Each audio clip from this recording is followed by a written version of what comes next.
Est-ce qu'il y a des vivants dans la maison de Dieu? Et est-ce qu'il y a des vivants dans la maison de Dieu? Alléluia. Que Dieu vous bénisse. Prenez place. Salue ton voisin, ta voisine de gauche, de droite. Dis-lui comment tu vas. Je suis content de te voir dans la maison de Dieu. Alléluia. Gloire soit à notre Seigneur Jésus-Christ. J'espère que Dieu va nous faire du bien ce matin. Amen.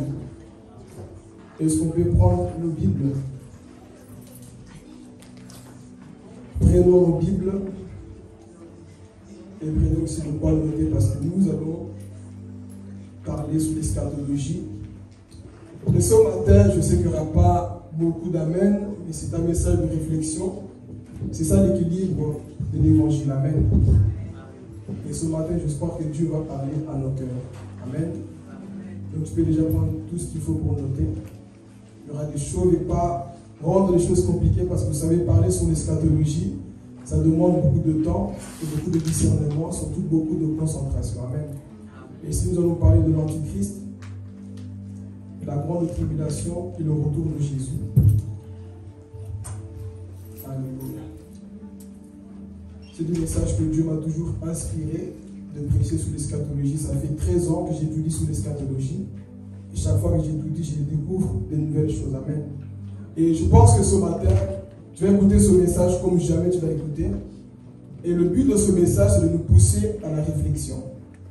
De nous pousser à rentrer en nous-mêmes. Comme vous le savez, frères et sœurs, ce monde prendra fin. On s'habille, on se marie, on mange. Mais sachez une chose, que ce monde prendra fin. Qui est conscient que ce monde prendra fin? Ce monde prendra fin parce que Jésus viendra chercher son église. Et ce matin, ce message, c'est vraiment pour que tu puisses entrer en toi-même, pour voir si tu es prêt pour ce jour-là. Et nous allons parler de l'Antichrist, ce qui va réellement se passer dans la grande tribulation. Et je prie mes frères et sœurs que tu ne puisses pas rester. Parce qu'on appelle ça le jour du Seigneur. Le jour de sa colère. Aujourd'hui, nous connaissons le Dieu agneau. Dieu te pardonne, Dieu te bénit, Dieu est amour. Mais le même Dieu qui est mort pour toi à la croix, c'est le même Dieu qui va frapper l'humanité de la grande tribulation. Dieu va laisser l'humanité face à face avec lui pour que l'humanité connaisse la colère de Dieu. Aujourd'hui, on voit des choses, on se dit, mais Seigneur, tu ne fais rien. Toutes ces personnes qui violent des enfants, ces personnes qui font la guerre, les sorciers, les bandits, tous ces gens-là, Dieu, tu ne fais rien. Dieu les attend de la grande tribulation s'ils ne changent pas. Et ce message va peut-être réveiller en toi, pas une peur, mais une crainte pour Dieu.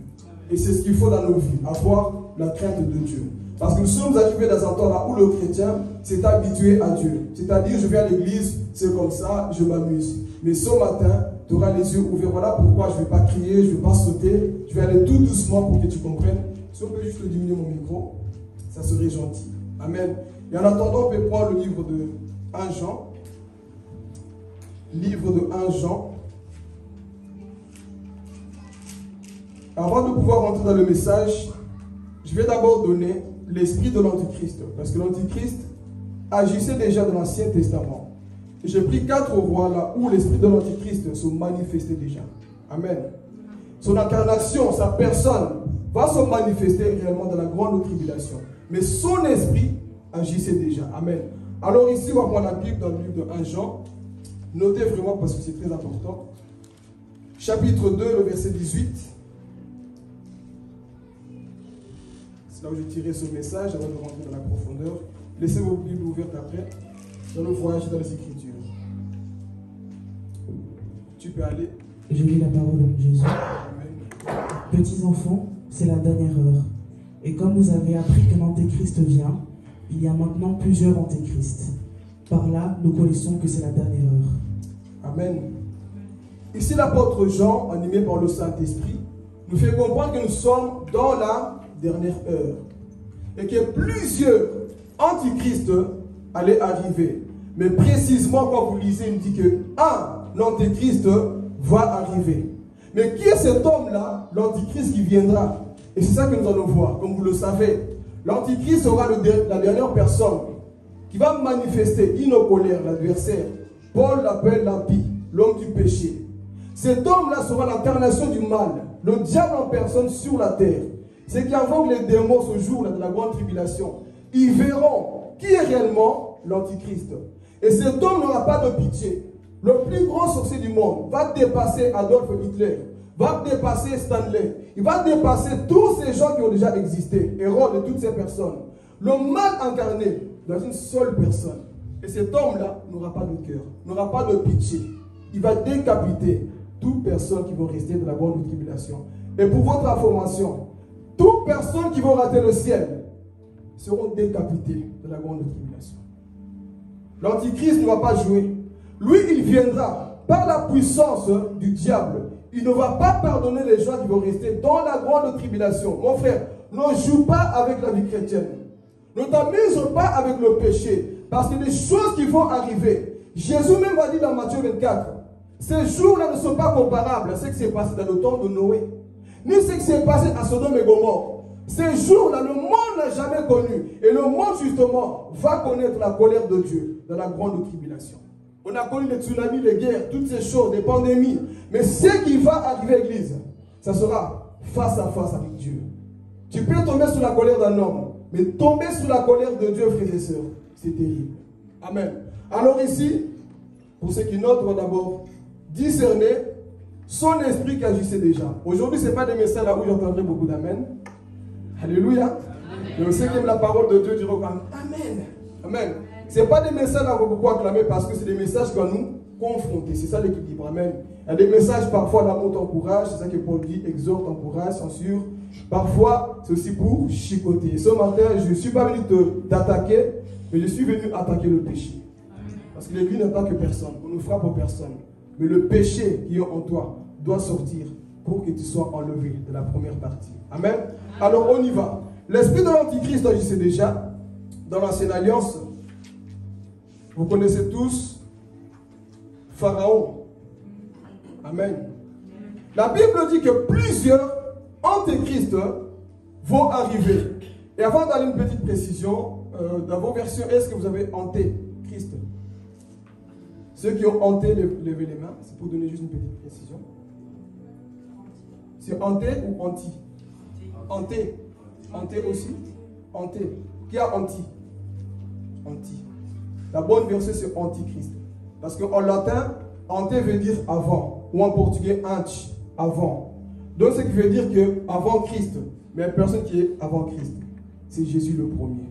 Donc, la version, c'est anti. Et antichrist veut tout simplement dire l'adversaire. C'est lui qui est contre Christ. Donc la bonne version c'est anti, pas hanté. Amen. Ok. Donc ici l'esprit de Pharaon. C'est quoi l'esprit de Pharaon? C'est un esprit qui maintient les enfants de Dieu dans le péché, dans le joug du péché. Son esprit agissait déjà.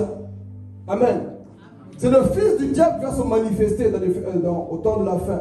Mais son esprit agissait déjà dans l'ancienne alliance. Quand vous voyez Pharaon, il avait cet esprit-là où il prenait les enfants de Dieu, il les maintenait dans le péché. Donc son esprit c'est quoi? C'est de pouvoir pousser le peuple de Dieu à être esclave du péché. Si tu es ici mon frère, ma soeur, que tu es esclave du péché, sors de là. Parce que cet esprit, son but, c'est de pouvoir te maintenir dans tout ce qui est hors la volonté de Dieu. Donc c'est ça qu'on appelle l'esprit de l'Antichrist. Vous allez entendre plusieurs personnes dire, je me bats, je n'arrive pas. Son péché est plus dur et plus fort, je n'arrive pas à me débarrasser. Fais attention, tu peux être victime de l'Antichrist. Parce qu'étant enfant de Dieu, on doit dominer sur le péché. Tant qu'enfant de Dieu, on ne peut plus être esclave du péché. Donc l'enfant de Dieu ne peut pas être animé ni dominé par l'esprit de l'Antichrist comme l'esprit de Pharaon. Il prend les enfants de Dieu pendant 430 ans en Égypte et il va les prendre, ils seront esclaves. Mais spirituellement parlant, on peut comprendre aussi que l'Antichrist va pousser beaucoup d'enfants de Dieu ce temps de la fin à être esclaves du péché. C'est ce que nous voyons aujourd'hui. Comment le péché est en train de ravager notre monde. Aujourd'hui, vous allez voir, ça c'est la partie même d'après. Les gens ne sont plus sensibles à Dieu. Le péché le pratique comme de l'eau.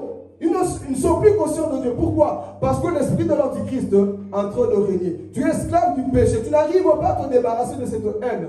Tu n'arrives pas à te débarrasser de ce manque de pardon en toi. Tu n'arrives pas à te débarrasser de ce que le diable a mis en toi. On appelle ça l'esprit de l'Antichrist. Mon frère, sors de là. Alléluia, est-ce que je monte un petit peu? Tu dois sortir de là, mon frère, ma soeur. Si tu es esclave du péché, tu es venu ici dans ce lieu, tu es esclave de quelque chose, tu dois crier à Dieu. Parce que si tu meurs dans cette condition, c'est l'enfer qui t'attend. Et si Jésus revient, tu resteras pour la grande tribulation. Et vous allez voir après, nous allons détailler ce qui va se passer dans la grande tribulation. Il ne faut pas s'amuser dans la vie chrétienne. Parce qu'aujourd'hui, nous sommes en train de quoi? De dormir. Mais cet esprit-là va commencer à dominer le peuple de Dieu. Plusieurs personnes, parce que la Bible dit dans le livre de Daniel que l'Antichrist fera la guerre au sein. Et il le vaincra. Il le vaincra parce qu'il sera libéré. Et son esprit agissait déjà dans l'ancienne alliance. Quand vous voyez Pharaon, le peuple de Dieu ne pouvait plus lever la tête. Ils étaient courbés dans le péché, la servitude. Ils étaient quoi? Perdus, frères et sœurs. Et ce matin, mon frère, ma soeur, nous voyons déjà ici, première partie qu'on voit, la première personne qui a manifesté l'esprit de l'Antichrist, Pharaon. Vous avez vu comment le peuple est esclave en Égypte. Il ne pouvait plus s'élever. Pourquoi? Parce qu'un esprit les a soumis là où ils étaient. Mais j'ai pris au nom de Jésus, mes frères et sœurs, qu'en ce temps de la fin, tu puisses marquer la différence. Qui peut marquer la différence en ce temps de la fin? Nous sommes des chrétiens, on ne doit pas se mélanger à tout le monde. Amen. Même si cet esprit est en train d'agir, toi tu ne dois pas te mélanger. Il faut que tu sois différent. Donc, première personne qu'on voit qui a manifesté, il y a même Nimrod, mais je saute volontairement. Première personne que nous voyons ici, c'est l'esprit de Pharaon. L'esprit qui maintient les enfants de Dieu dans le péché. Et c'est ça qu'il fera au temps de la fin. Amen. Deuxième personne ici que nous allons voir, qui était aussi animée par l'esprit de l'Antichrist. Alléluia. Est-ce que vous notez? Ici, ce n'est pas une prédication, c'est un enseignement en même temps, à cœur à cœur. C'était qui la première personne? Qu'est-ce que Pharaon faisait? Est-ce que toi, comme tu es là, tu n'es pas esclave du péché? Est-ce que nous ne sommes pas esclaves de quelque chose là où on n'arrive plus à s'en sortir? Si c'est le cas, on va prier pour la fin pour toi. Amen. Ok, on y va. Deuxième personne qui a aussi manifesté l'esprit de l'Antichrist, comme un Jean nous dit, plusieurs sont venus, ils ont manifesté cet esprit, Nebuchadnezzar. Vous connaissez tous le roi Nebuchadnezzar. Son esprit à lui c'était quoi? De pousser le peuple de Dieu dans l'idolâtrie. L'esprit qui était sur Nebuchadnezzar, c'était aussi quoi? L'esprit de l'Antichrist. Et d'ailleurs, vous le voyez, il va se construire une statue. Il va pousser le peuple de Dieu à commencer à adorer la statue qui lui avait fait quoi? Faire. Donc l'esprit de Nebuchadnezzar, c'est pour pousser le peuple de Dieu dans l'adoration du diable. Le diable cherchera juste une chose, que le peuple puisse l'adorer par son système, par tout ce qu'il va établir. Il va pousser le peuple de Dieu à l'adorer. Donc cet esprit-là agissait déjà dans la vie de Nebuchadnezzar. Pousser Daniel, Shadrach, Meshach, Abednego à commencer à quoi? À adorer la statue qu'il avait fait. C'est ça cet esprit-là. Aujourd'hui, si ça est en train de circuler. Plusieurs enfants de Dieu sont en train d'adorer des images. Beaucoup sont en train d'adorer même le téléphone qui est devenu un Dieu. En ce temps de la fin, nous sommes conscients. Combien de personnes ne peuvent plus s'en passer du téléphone? Le téléphone est devenu un Dieu. L'esprit de l'Antichrist est en train d'agir quelque part. Plusieurs, même pour aller aux toilettes, tu ne peux plus t'en passer du téléphone. On va aux toilettes, au WC, partout. Il faut que le téléphone soit là. Parce que le téléphone est devenu ton Dieu quelque part. L'esprit de l'Antichrist, c'est ça. Si chaque fois la chose que tu possèdes te domine, sache que cette chose est devenue ton Dieu. Si à chaque fois tu as des choses qui te dominent, mon frère, ma soeur, sache que ces choses sont en train de devenir ton Dieu. L'esprit de l'Antichrist, c'est ça qu'il fait. C'est pour que tu puisses oublier le temps avec Dieu. Posez-vous les questions, frères et sœurs. Combien de temps passez-vous avec Dieu? Combien de temps passons-nous dans la prière? Combien de temps passons-nous en train de méditer la Bible? On n'a plus le temps. Pourquoi? L'esprit de l'Antichrist en train de quoi? De nous distraire. Cet esprit, tu as même tous les réseaux, TikTok, Facebook, tu as tous les réseaux. Et analyse bien. Jonathan nous a fait des calculs un jour. Réalise bien le temps que tu passes devant ton téléphone, devant les écrans, et le temps que tu passes dans la Bible. Après, tu vas te remplir du Saint-Esprit. Tu vas te remplir de Dieu. Comment? Si tu passes plus ton temps dans les choses qui t'amènent loin de Dieu. Si tu passes ton temps dans les choses qui t'amènent loin de Dieu, frère, n'attends pas d'être inondé du Saint-Esprit. N'attends pas d'être rempli du Saint-Esprit. Parce que l'antichrist, son but, c'est de pouvoir te pousser dans l'adoration du diable. Adore les choses, adore les vêtements, adore les hommes, adore le téléphone, adore tout le système pour que tu puisses oublier ton créateur. Le diable, l'antichrist, son devoir, c'est de faire ces choses-là. Voyez combien de personnes aujourd'hui, quand vous écoutez même parfois des personnes prêcher, parler, tu sens que la personne ne lit plus la Bible. Les personnes ne méditent plus la Bible. Pourquoi? Parce que l'adoration du diable est en train de nous envahir. C'est triste à dire de voir cette génération. Cette génération, c'est la génération la plus faible en connaissance de la Bible. C'est une génération qui est faible même dans la prière. Pourquoi? On n'a plus le temps.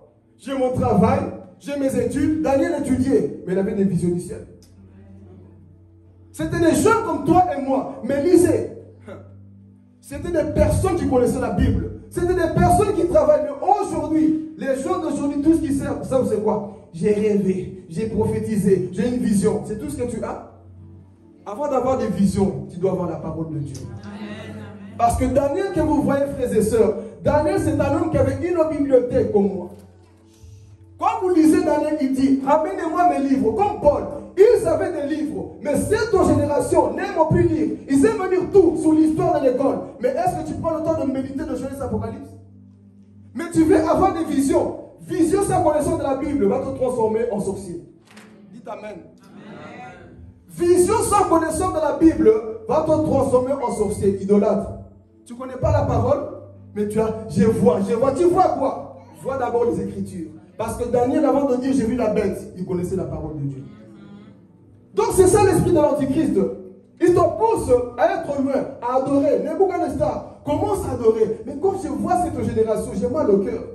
Une génération qui me fait pitié. Tu les piques à peine un peu, ils ne connaissent rien. Ils ne savent pas citer les Écritures, ils ne connaissent pas la Bible. Parce qu'ils sont tellement distraits, tellement sommés, même dans l'église, ils dorment dans les cultes. Pourquoi? Ils ne connaissent pas leur Dieu.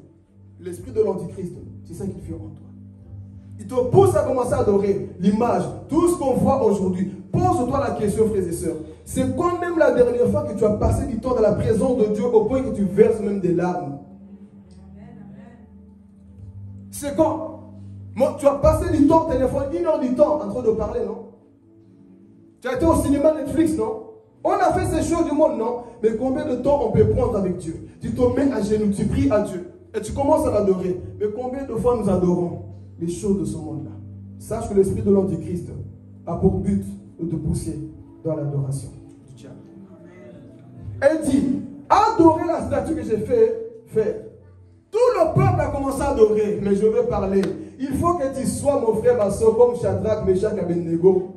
Les personnes qui disent non, nous sommes une race élue, un sacerdoce royal. Nous ne pouvons pas nous prosterner devant les choses du diable parce que nous connaissons notre Dieu. Ceux du peuple qui connaîtront leur Dieu agiront avec fermeté. Daniel chapitre 11, le verset 32. Ceux du peuple qui connaîtront leur Dieu agiront avec fermeté. Ceux du peuple qui connaîtront leur Dieu vont tenir tête à Satan. Mais à ce temps, vous pensez que c'est le cas? Le peuple est tellement distrait, aveuglé par le diable, qui ne se rend plus compte que ce que je fais, c'est en train de glorifier le diable. Son esprit dans la vie de Nebuchadnezzar, c'était ça. Je dis que son esprit était déjà là. Quand on analyse la vie de cet homme-là, c'est ce que nous voyons. Voyons comment il poussait le peuple de Dieu, son cœur, mais tout simplement parce que l'esprit de l'antéchrist était où? En lui. Deuxième personne, c'était qui? On va rentrer dans la profondeur. Là, je sais que le cœur va battre. Mais ici, nous sommes en train d'étudier d'abord où son esprit agissait déjà. Première personne, c'était qui? Deuxième? Ok. Et si nous allons aussi voir l'esprit de l'antichrist qui agissait dans la vie de Jézabel et Akab. Amen. Jean nous a dit qu'il est déjà venu. Mais sa manifestation, son incarnation n'est pas encore là. Mais son esprit agissait déjà dans la vie des rois. Jézabel et Akab. Et c'est quoi son but? L'intimidation. Ramener la peur. Vous jouez. Toi, tu as peur des souris, des rats. Mais sache que dans la grande tribulation, déjà là, on voit encore d'arriver là-bas. L'enfer sera ouvert. Il y aura 2 millions de démons qui vont être lâchés sur la terre. Avec les 4 anges qui sont encore enfermés dans le fleuve de Frata. Les hommes vont tellement souffrir qu'ils vont chercher la mort. Tu as la grâce maintenant d'être sauvé, tu joues avec la vie chrétienne. 2 millions de démons qui seront lâchés sur la terre avec les 7 coupes, 7 seaux. Jean même a vu les 7 tonnerres. Dieu a dit, Jean, ne crie pas ça. Parce que c'est tellement horrible que l'humanité ne peut pas le savoir. Mais ceux qui vont le savoir sont ceux qui seront dans la grande tribulation. Pose-toi la question, où seras-tu ce jour-là? Mais pour que son arrive dans cette partie après. L'esprit de Jézabel est Akab, l'esprit d'intimidation, qui intimide les enfants de Dieu, qui amène la peur dans les enfants de Dieu. L'Antichrist aussi, c'est ça qu'il va faire. La Bible dit qu'il va parler comme un dragon. Il va parler avec arrogance et il va manipuler plusieurs enfants de Dieu. Aujourd'hui, beaucoup ont peur de petites choses. Mais dans la grande tribulation, frères et sœurs, l'Antichrist va se manifester tel qu'il est. Il va agir avec toute sa puissance église. Amen. Donc ici, Akab et Jézabel sont un esprit de l'Antichrist aussi, qui intimide les enfants de Dieu. Un esprit qui parle, tu as peur. Les enfants de Dieu sont paralysés aujourd'hui à cause du système de choses qu'on voit. Mais ça serait comparé à ce qui va arriver. Donc son esprit, c'est ça qu'on voit. Un esprit de manipulation qui agit dans la rébellion pour justement te pousser dans la peur. Combien d'enfants de Dieu aujourd'hui sont en train de marcher dans la peur? Parce que tu as entendu que quelque chose est en train de se passer, en toi tu commences à être paralysé. L'esprit de l'Antichrist, c'est ça. Si tu es ici, mon frère, ma soeur, que la peur est encore en toi, qu'on te délivre à la fin. Si tu as encore la peur en toi, mon frère, ma soeur, lève-toi compris. Il ne faut pas que tu puisses avoir l'esprit de peur en toi. Parce que la peur ouvre la porte aux démons. Et à force d'avoir la peur, tu ouvres une porte, l'esprit de l'Antichrist aussi peut te manipuler. Donc, Jézabel, c'est ça, vous connaissez l'histoire. Élie va tuer 450 prophètes et 400 prophètes de l'Astarté. Il va tous les tuer en total, 850 prophètes. Mais quand Jézabel a parlé, il a eu peur. Mais posez-vous la question, comment un homme qui avait l'onction, qui avait la puissance de Dieu, il va affronter 850 prophètes, il les tue tous. Jézabel se lève, Élie, si je t'attrape, sache que tu es mort. Élie a entendu ça, il a fui. Alors qu'il avait l'onction, la puissance pour tuer 850 prophètes, lui tout seul. L'esprit de l'Antichrist, c'est ça. Elle parle, ils agissent, mais ça met en toi une peur qui te paralyse, au point que tu ne bouges même plus. Si tu es ici, que tu as cet esprit de peur, mon frère, il faut qu'on puisse prier pour toi, que tu sortes de là. Donc c'est ça qu'on voit, cet esprit de peur. Dans la vie d'Akab et de Jézabel, te pousser aussi loin de Dieu. Oublie ton Créateur, adorer seulement ce qui se passe là-bas, en Israël. Que le peuple de ce jour-là, c'est ça qui s'est passé avec le roi Akab et Jézabel. Un esprit de peur qui suscitait tellement quoi la mort. C'est ce qu'on voit ici. Et l'Antichrist, tout ça, je suis en train de vous dire, pour que je puisse le mettre justement dans une seule personne, pour appeler la bête, l'Antichrist. Mais vous voyez déjà comment Hérode agissait, comment ici Akab, en train d'agir avec Jézabel. Il parle avec arrogance, sans peur. Parce que l'Antichrist, c'est l'adversaire. Il n'a pas peur des choses de Dieu. L'homme le plus rebelle, arrogant, il se tiendra face à face pour dire, moi je vais lutter avec Jésus. Mais vous verrez ce qui va se passer à la fin. Donc on voit ici l'esprit qui met en toi la peur. Amen. C'était quantième personne pour avancer rapidement? Troisième, c'était qui? Qu'est-ce qu'ils font? Ok. Et si ce n'est pas une personne, c'est plutôt des pays de l'époque. Quatrièmement, nous voyons ici l'esprit de guerre. L'esprit de guerre. Philistin ou Amalek. Ce peuple-là a toujours voulu se lever contre les enfants de Dieu. Et c'est ce qui va se passer. La guerre va aussi arriver. Aujourd'hui, quand vous entendez des bombes, tout ce que vous voyez, oui, Seigneur, on panique un peu. Les guerres qu'on a déjà vues, frère, c'est des choses qui vont plus se manifester. Et la troisième guerre mondiale va réellement éclater. Amen. Donc ici, les Philistins, ce qu'on voit, ils étaient aussi animés dans l'esprit de l'Antichrist. Pourquoi? Parce que tuer pour tuer, le diable veut tout simplement que le sang coule. Il va chercher pour que le sang puisse couler. Il va utiliser les rois. Il va utiliser toute personne pour combattre les enfants de Dieu. Mais lui, ce qui l'intéresse, c'est les armes, c'est le sang. Et c'est ce qui va se passer aussi dans la grande tribulation. On a vu la première guerre mondiale en 1914, qui a duré 4 années, qui a terminé en 1918. Combien de morts elle a fait? 9 millions de morts. Imaginez-vous une guerre qui a duré que 4 ans. Elle a tué 9 millions de morts. La première guerre. On a vu comment ces choses ont ravagé le monde. Le monde était en panique. Et la deuxième guerre mondiale, pareil. Elle a tué combien? 60 millions de morts. Elle a duré 5 ou 6 années aussi. Plusieurs morts ce jour-là. Et l'esprit de l'Antichrist, la Bible dit que dans la grande tribulation, lorsque il y aura la troisième guerre mondiale, il n'y aura pas assez de cimetières pour enterrer des gens. Et toi, tu veux rester de la grande tribulation. Qui veut rester ici? Je suis toujours dans l'introduction, mais dans l'introduction, là, qui veut rester de la grande tribulation? Pourquoi vous ne voulez pas? Hein? Qui veut affronter le diable face à face? Pourquoi faire? Si tu pèses et tu restes, là tu comprendras pourquoi faire. Donc il faut garder la foi jusqu'à la fin. Parce que je vous dis, les démons sont vicieux. Hein. Vous entendez parler soit des démons, des choses comme ça. Mais voir le diable face à face comme nous verrons après. Frère, qui a déjà vu un démon ici? Personne. Vous savez comment ils sont, non? J'ai vu un démon il n'y a pas longtemps. Il te regarde. Il n'y a pas d'expression. Tu sens la haine. Imagine-toi, comme je dis, 20 millions de démons qui vont être lâchés sur la terre. Toi qui as peur des fourmis, tu verras. Jésus. Pas seulement, s'il te plaît. Tu vois le diable en personne et on va décrire même à quoi il va ressembler. Des escorpions avec les cheveux d'une femme, la tête allumée, les ailes. Ils vont décrire à quoi ces démons vont ressembler. Et toi, tu vas regarder, mon frère, ils vont t'attraper sur la gorge. Partons seulement de la grande tribulation. Oui, partons pour ne pas vivre la grande tribulation. Amen. Donc ici, je disais que l'esprit de guerre aussi va se manifester comme ça s'est passé avec les Philistins. Ils sèment toujours la guerre. Et cet esprit va être aussi où? Dans la vie de l'Antichrist. L'homme qui va provoquer la guerre. Tous les conflits que vous voyez là-bas, c'est juste une préparation. Ukraine, Russe et tout ça, ça c'est rien. L'accord en train d'être signé. Mais ce qui empêche que tout ça éclate, dis c'est moi. Dis c'est moi, non? C'est lui qui empêche que cette guerre, que ce fléau éclate, c'est l'Église. Parce que l'Église est comme le sel qui empêche la pourriture dans une viande. Mais une fois qu'on enlève l'Église, le monde connaîtra la colère de Dieu. Mais c'est ça que nous allons voir maintenant ici. Donc ici on a vu 4 esprits qui agissaient déjà. 4 personnes. On a vu comment l'esprit de l'Antichrist agissait en eux. Jusque là, est-ce que vous suivez?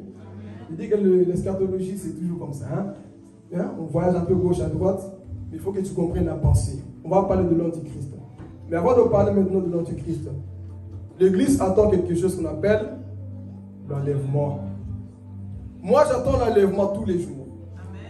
Chaque jour que je me réveille, j'attends l'enlèvement. Donc ici, on a un peu vu le tableau rapidement. L'esprit de l'Antichrist qui était dans la vie de Hérode, et Hérode n'a pas cité, qui était dans la vie de Akab et Jézabel, Pharaon. On a vu comment cet esprit-là agissait, et David de Nebuchadnezzar, pour pousser tout simplement le peuple de Dieu loin de Dieu. Mais ici, avant que l'Antichrist puisse se manifester, qu'il prenne un corps humain, il faut d'abord que quelque chose se passe, qu'on appelle l'enlèvement. On ne sait pas comment il va s'appeler, Antoine, André, on ne sait pas. Mais précision, il viendra d'Israël. Posez-moi la question pourquoi. Parce que l'Antichrist ne fait que copier ce que Jésus a fait. Parce que les Juifs ne peuvent pas adorer notre Dieu s'il ne vient pas de chez eux. Ils ne peuvent pas accepter notre Messie s'il ne vient pas chez eux. Et pour votre information, c'est fort possible que tu as déjà vu l'Antichrist à la télévision. Il y a beaucoup de candidats qu'on est en train de dire c'est peut-être lui, c'est peut-être lui. Mais jusqu'à présent, personne ne sait encore. Mais il est possible que l'Antichrist, tu le vois déjà à la télévision. C'est un homme qui va dans la politique. Mais avant d'arriver ici, parlons d'abord de l'enlèvement. Avant que cet homme prenne place, prenne le contrôle, il y a quelque chose qui va arriver. Dites avec moi, l'enlèvement. Mais il y a 3 signes majeurs qui nous montrent que l'enlèvement est proche. Et on va étudier ces signes-là ensemble. Qui nous montrent que l'enlèvement n'est pas loin, Église. Prenons Matthieu chapitre 24. Le verset 12, qu'est-ce qu'il dit? On va d'abord étudier ces signes, nous parlerons de l'enlèvement.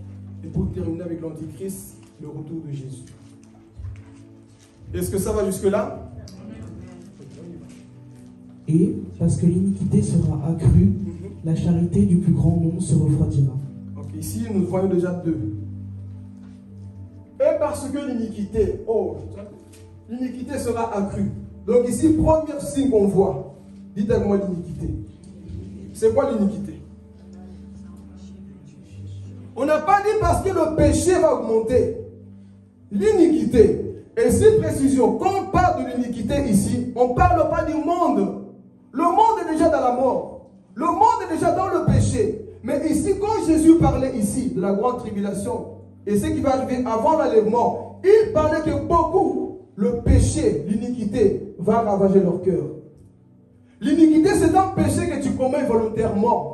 Que tu fais, que tu sais que non, moi je ne peux pas faire ça, que tu fais quand même. Tu es ici, tu sais que tu dois pardonner, mais tu dis, bon, je m'en fous, je ne pardonne pas, c'est ça qu'on appelle l'iniquité. Et Jésus dira ceci, quand ces choses vont commencer à se manifester à l'église, sachez que je ne suis pas loin.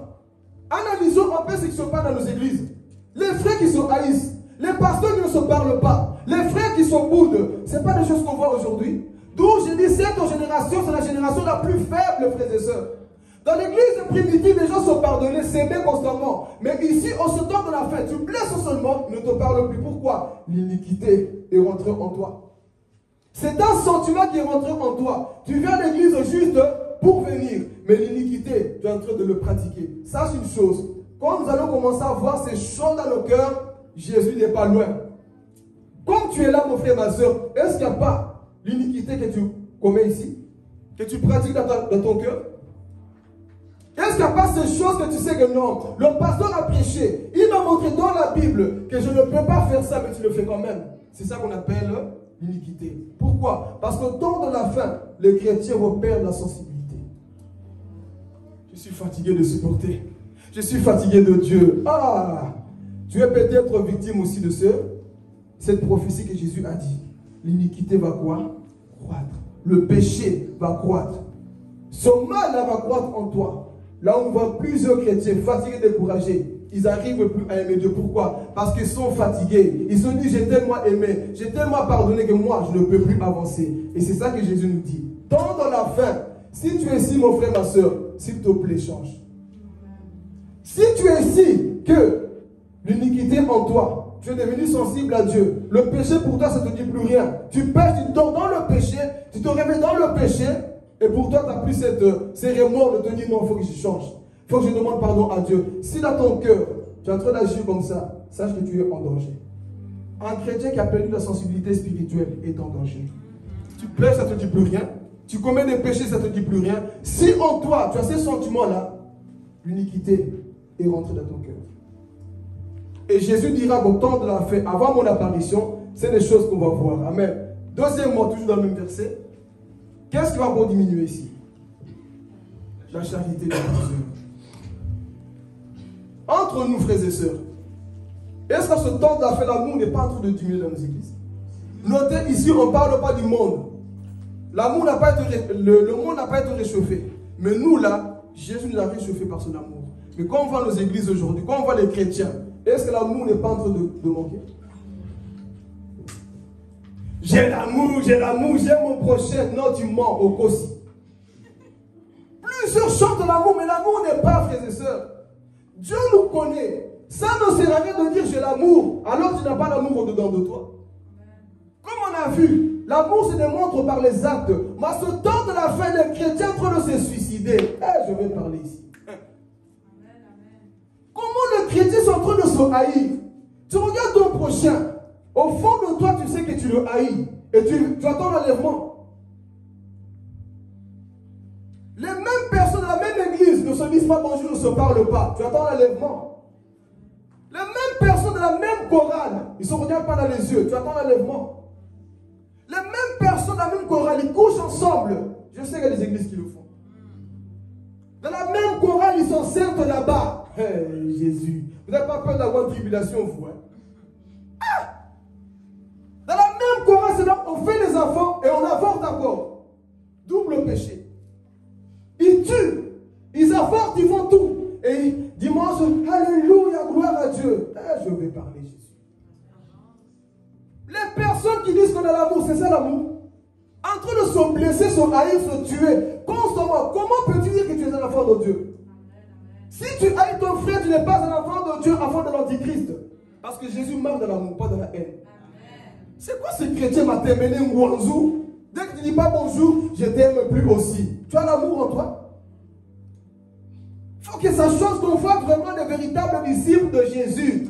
Jésus viendra chercher ceux qui sont entrés dans la parole, pas ceux qui ont les dons. J'ai parlé en langue, lui-même va le dire, Matthieu 7, 21. Beaucoup me diront, j'ai participé à des conférences, j'étais invité par toi à chanter, j'avais une belle voix. Jésus dira, je ne te connais pas. La plus grande déception, c'est que Jésus te dit, je ne te connais pas. Non, non, non, non, non. Papa Dieu peut me dire, je ne te connais pas, c'est pas grave.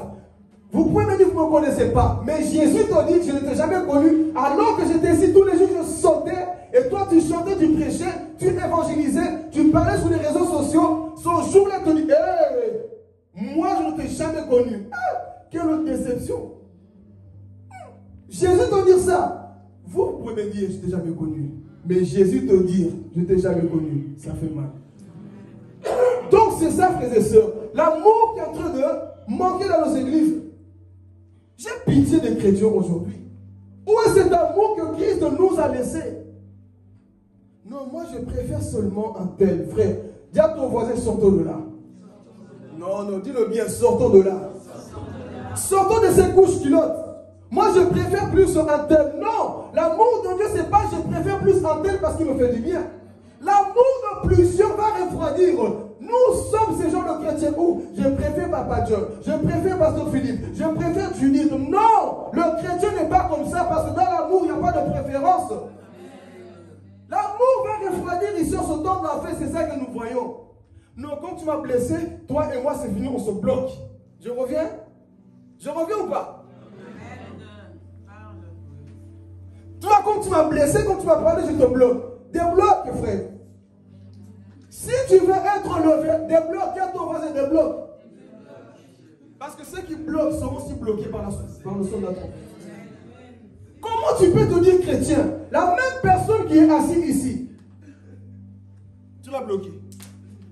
Et si la personne arrive au ciel dans la même table que toi, tu vas aussi le bloquer. On ne va plus le deuxième péché au ciel.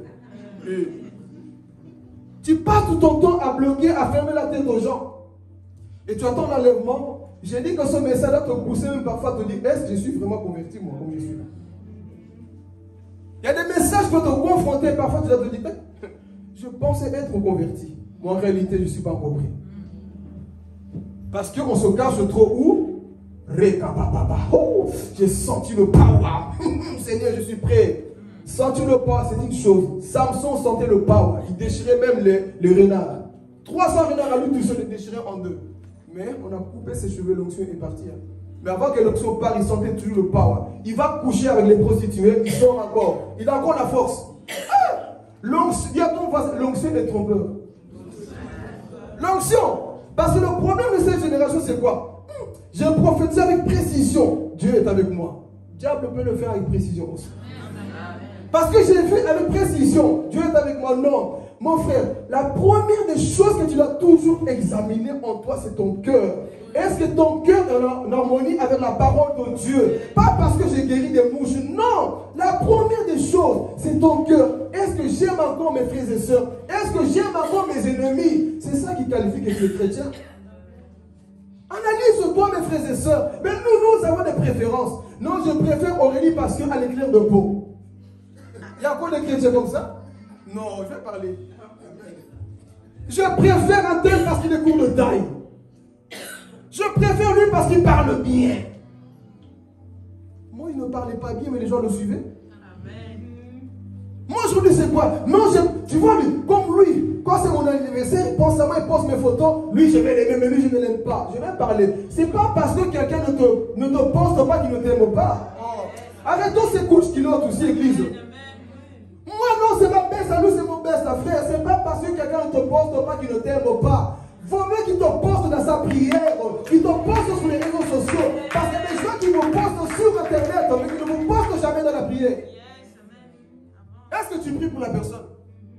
Est-ce que tu pleures pour la personne? Mais pour te faire bien voir, moi j'ai mis ta photo. La l'amour de plusieurs refroidira. On va se cacher derrière ces choses-là. Tant de la faire révéler l'église. Non, moi je préfère un tel nom. L'amour en toi en train de diminuer. Le chrétien ne doit pas avoir des préférences par là, il met les pieds. Tu ne dois pas avoir des préférences. C'est quoi ces histoires-là? Non, Jonathan, comme il fait rire. Je préfère Jonathan. Non, il est trop sévère, il est comme ça. Mon frère, aime tout le monde de la même manière. Parce que Jésus t'a aimé malgré tes défauts. Il t'a aimé. Mais toi, qui es-tu pour haïr quelqu'un? Dis à toi, qui es-tu? Tu te prends pour qui? Tu te prends pour qui? Toi, on ne peut pas te toucher, on ne peut pas te bloquer, ton amour diminue. Alors qu'on a frappé Jésus, son amour a augmenté. Père, pardonne-les. C'est justement dans le mal, quand tu souffres, que tu dois montrer que tu n'es pas un homme charnel. C'est justement quand tu souffres que tu ne montres qui tu es. Mais vous, c'est quand vous souffrez aussi qu'on voit que toi, là, tu attends l'antichrist. Donc l'amour de plusieurs quoi va refroidir. Donc ici, on a vu deuxième signe qui démontre que Jésus n'est pas loin. Et quand vous allez constater ces choses dans nos églises, voilà, les chrétiens, c'est toujours eux. Là-bas, c'est toujours eux. Oh, c'est fini ces histoires-là. Là-bas, c'est toujours eux. L'amour de plusieurs. Parce que le monde est fatigué. Ils sont tellement fatigués d'aimer, de supporter que l'amour entre deux. Ah, mais Jésus, lui, ne revient pas. Moi, encore supporter. Non.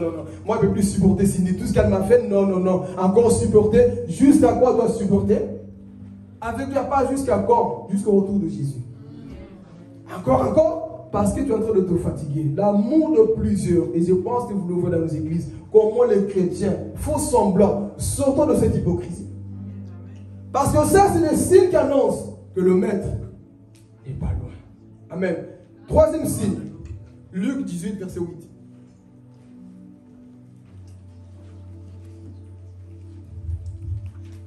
Alléluia. Luc 18, verset 8. Chapitre 18. Je vous le dis, il leur fera promptement justice. Mais quand le Fils de l'homme viendra, trouvera-t-il la foi sur la terre? Jésus dit, est-ce que quand il reviendra là, il va encore trouver la foi sur la terre?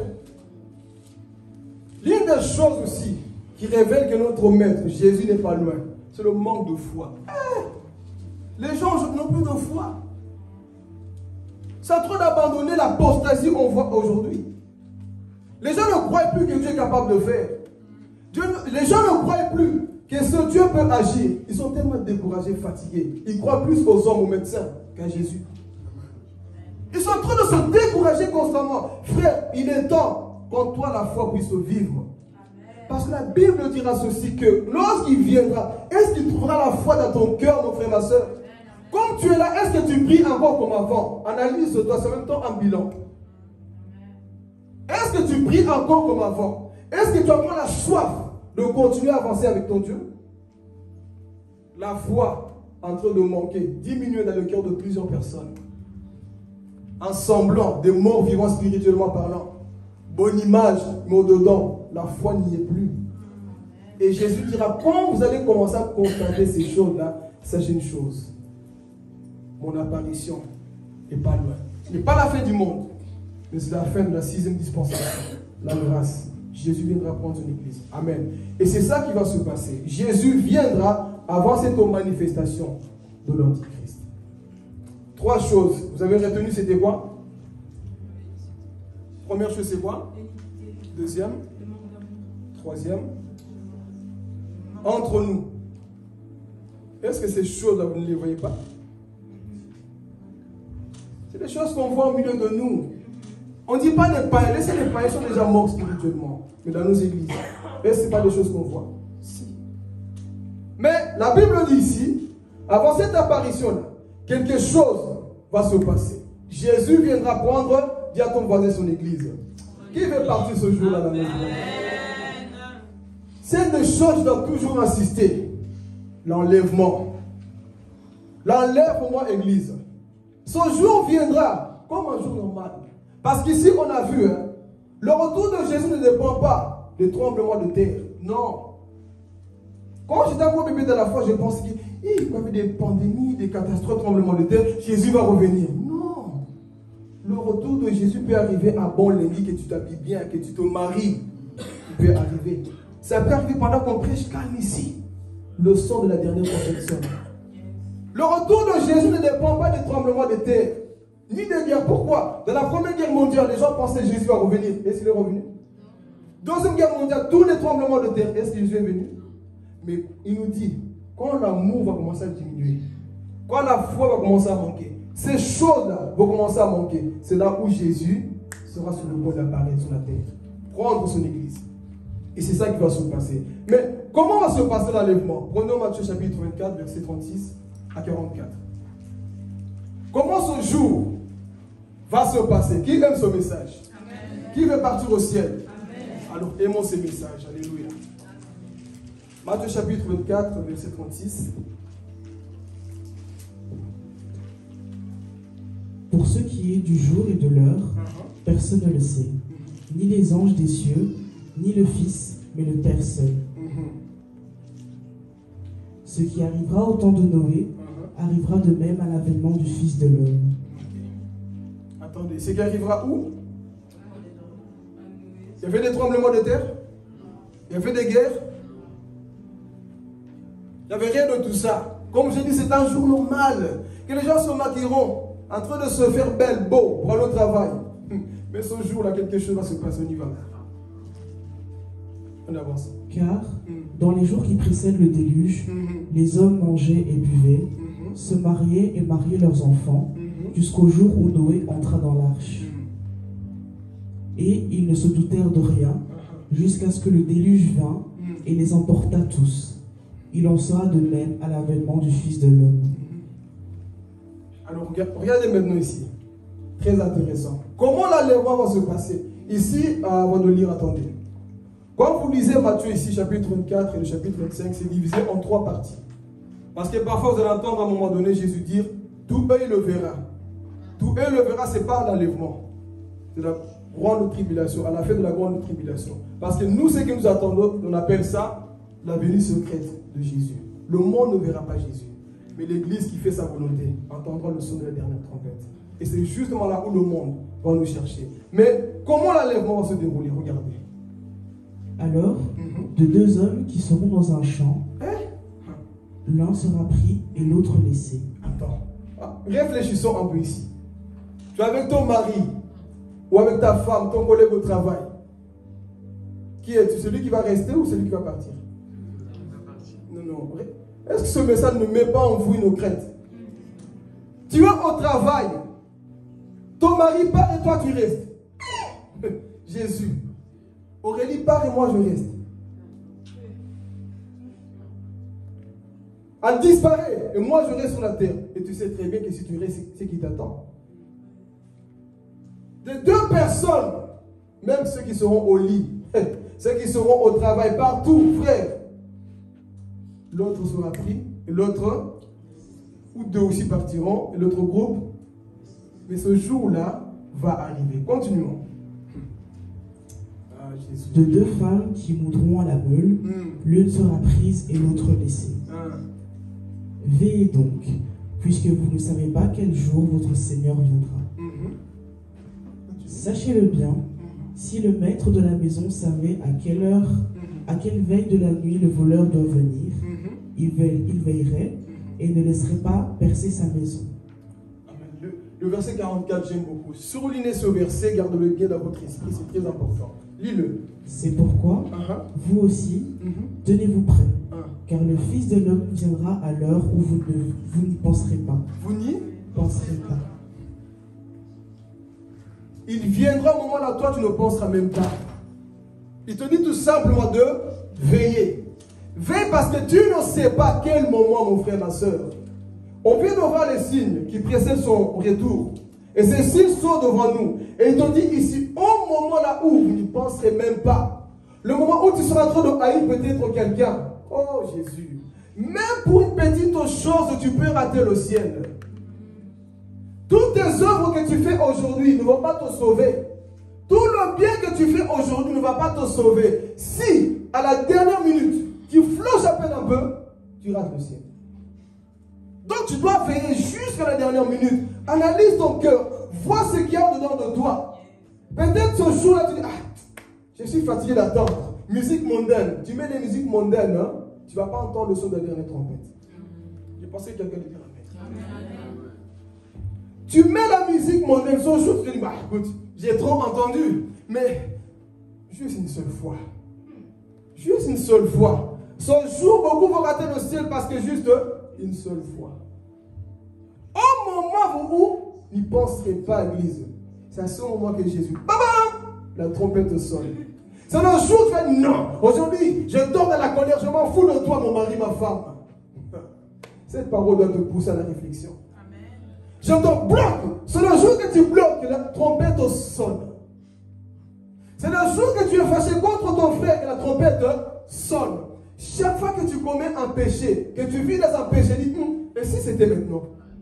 Si c'était aujourd'hui? Non, trop de fierté. Je ne vais pas pardonner. Je ne vais pas parler. Beaucoup vont pleurer dans la grande tribulation. Ne laisse pas ta chair, mon frère, ma soeur, te faire rater le ciel. Au moment où tu ne penseras pas. Non, tu vas oublier peut-être, écoute, c'est pas grave, c'est un jour comme tous les jours. Tu vas te disputer avec le patron, tu parles mal aux gens. C'est justement dans ce moment-là, tu dis, fille de la trompette, maîtrise ta chair, mon frère, ma soeur. Maîtrise-toi ce moment où tu voudras dire, bon, juste une fois, je vais seulement à la mer montrer mon corps. Ça, on arrive aussi dans cette partie. Juste ce jour-là, tu commences à te déshabiller, tu commences à montrer ton corps. Est-ce que tu vas l'entendre? Non, on en rigole, mais est-ce que tu vas même l'entendre, la trompette? Ce moment, tu voudras, tu te déshabilles dans la chambre, on passe à l'acte. Tu n'auras plus le courage de finir ton affaire. La déception. Tu n'auras plus le courage, mon frère, ma soeur. Même si le monsieur en bas ne se convertit jamais, son jour, il va se convertir. Mais trop tard. Vous avez compris, hein?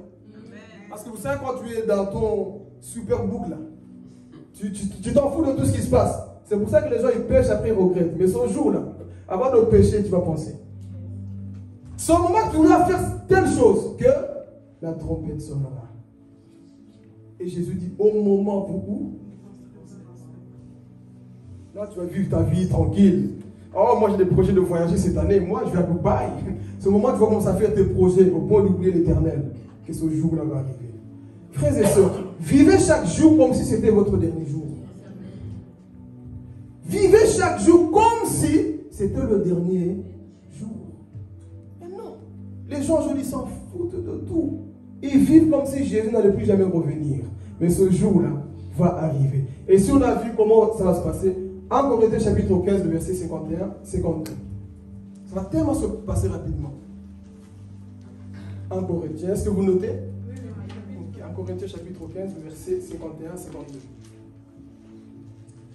Voici, je vous dis un mystère. Nous ne mourrons pas tous. Attends. Nous ne mourrons pas tous. Moi, c'est ma foi à moi. Hein? Si nous étudions déjà les signes, tout ce qui se passe, moi, dans ma foi, là, personne ne viendra pleurer dans mon deuil. Ça, c'est ma foi à moi. Parce que je sais que la trompette peut sonner. Et Paul nous dit ici, avançons. Nous ne mourrons pas tous, mais tous nous serons changés.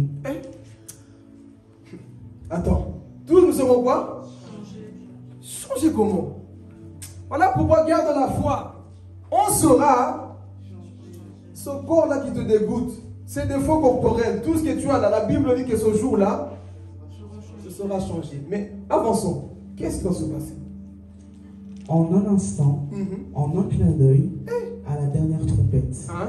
La trompette sonnera et les morts ressusciteront incorruptibles et nous serons changés. Attends. En un clin d'œil. Cligne un peu tes yeux là. L'enlèvement se passe comme ça. Faites-le à l'église. Imagine que l'enlèvement, c'est pas là que tu fais ça. Je vous pose alors la question. Fais ça. Est-ce que tu as le temps de dire à Jonathan, pardonne-moi? Quand la trompette va sonner, tu n'auras pas le temps d'aller demander pardon. Tu n'auras pas le temps d'aller arranger tes choses. C'est comme on a. Rapide. Tu pars avec Jésus. Et la même pensée, Paul va le confirmer. En Thessaloniciens 4:16. Qu'est-ce qu'on veut dire?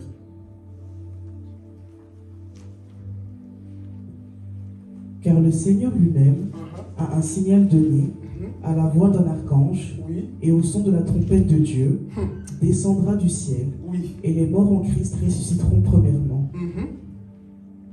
Continue. Ensuite, nous les vivants qui serons restés, nous serons tous ensemble enlevés avec eux sur des nuées, à la rencontre du Seigneur dans les airs. Jésus, attends. Ici, là, c'est le mariage, là, ce jour-là.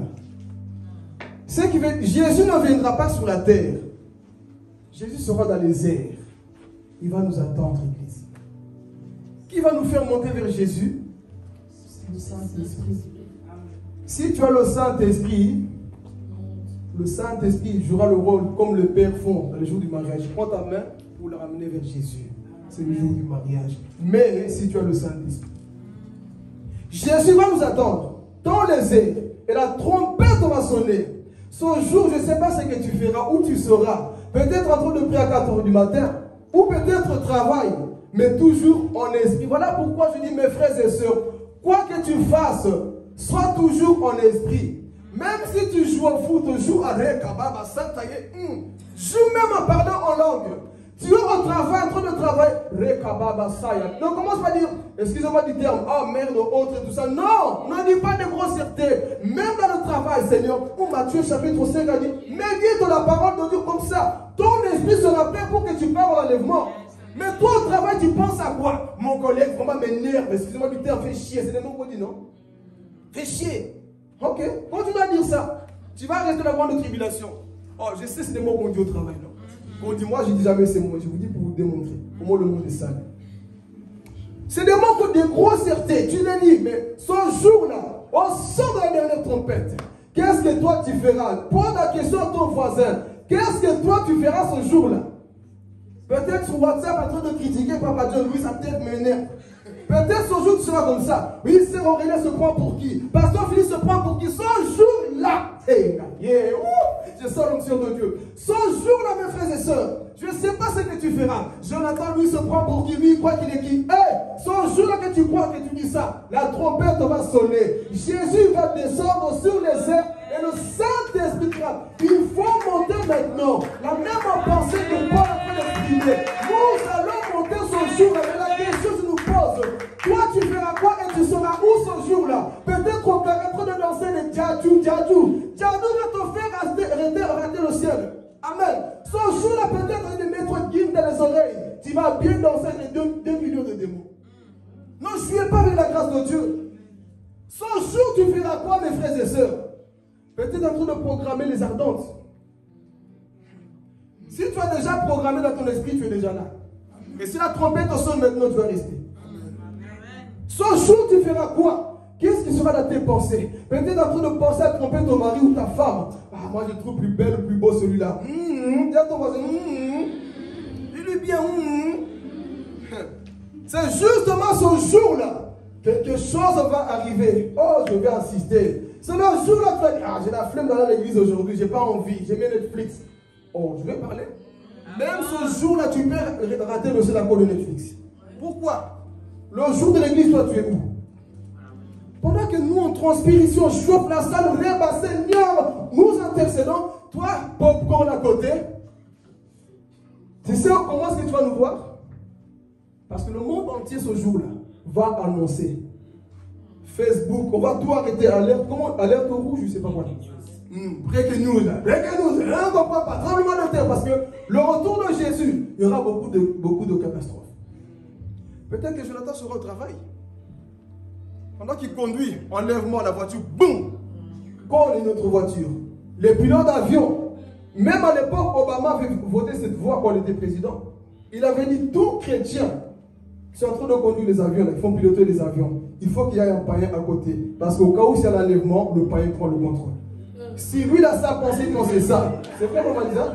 Lorsqu'il était dans son mandat, il avait dit, il faut que le païen soit à côté parce qu'on sait, parce que lui, il a fait des bases chrétiennes, il savait tout ça. Donc ce jour-là, imagine-toi, tu es en train de conduire, tu es en train de te garer. Bam, tu pars. Des accidents. Et toi qui sèches l'église ce jour-là, tu es en train de zapper. Tu dis, oh, mais quoi, qui a coupé le wifi? Non, on n'a pas coupé le wifi. Qui a coupé? Non, on n'a pas coupé. Tu vois, nous ne comprenons pas le phénomène. Dans le monde entier, nous voyons le feu partout, des guerres, des cris partout, parce qu'il y aura des cris. Il y aura des cris, des tremblements. Beaucoup de personnes vont pleurer ce jour-là. Nous ne comprenons pas un phénomène. On est parti à une église qui faisait des bruits, mais tout d'un coup, quelqu'un, personne.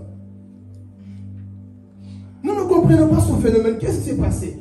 Toi, tu vas rester chez toi. Ah, ce jour-là, j'avais la flemme, j'ai trop étudié, trop travaillé. Donc l'église, pour moi, ça reste le dimanche. Que je deviens un chrétien de dimanche. Et si Jésus revient mercredi? Si on revient lundi?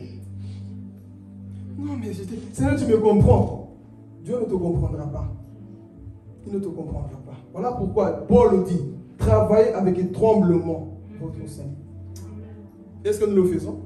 Donc ce jour-là, mes frères et sœurs, qu'est-ce que tu vas faire? La trompette sonne et l'église est en train de monter.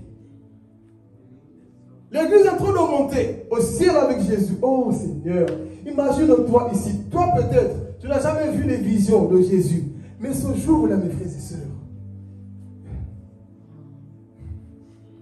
Jonathan, tu vois enfin Jésus.